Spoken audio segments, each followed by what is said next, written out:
Hi guys, welcome back to our YouTube channel. So in this video tutorial, I am going to show you on how to practice in FIFA Mobile.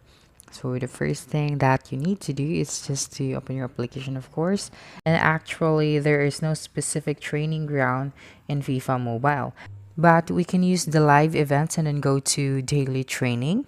Just slide to your left and to your right until you see this one.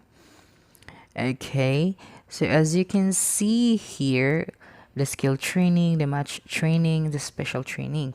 So for now, the skill training is the one that is only available because it depends on the day. So maybe tomorrow the match training could be available, the special training could be available as well.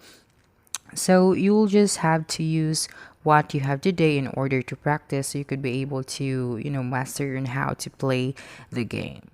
So make sure that you have to, memorize things in order to really apply the skills to your next game. Okay, so that's it. That's how you can practice in FIFA Mobile. So don't forget to subscribe to our YouTube channel for more video tutorial in the future.